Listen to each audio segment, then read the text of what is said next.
ఈ పూల వెంకట సుబ్బయ్య వెలిగొండ ప్రాజెక్టును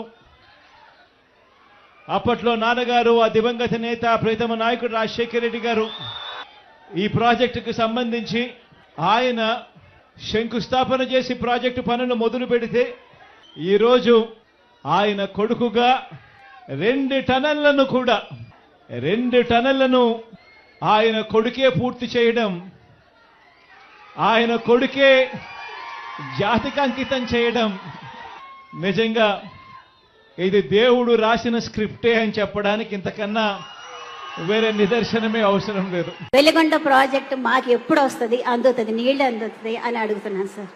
ఏంటమ్మా అయిపోయింది కదమ్మా వెలిగొండ? మాకు నీళ్ళు అందలేదు సార్. ఇంకా కాదమ్మా, మొన్నే వచ్చాడు కదా మాజీ ముఖ్యమంత్రి, వచ్చి ఇనాగ్రేట్ చేశారని చెప్పాడు కదా, చెప్పాడు లేదా?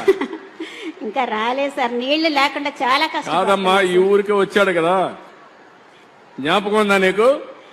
సార్ అంటే నీళ్లు రాలేదు సార్ మాకు. కాదమ్మా, నీకు జ్ఞాపకం ఉందా లేదా? ఉంది సార్. ఏం జ్ఞాపకం ఉంది?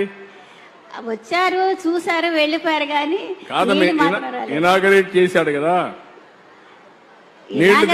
ఇనాగరేషన్ అయ్యింది సార్. నీళ్లు కూడా తెచ్చానని చెప్పాడు కదా. రాలేదు సార్, ఒట్టి మాటలేదు సార్.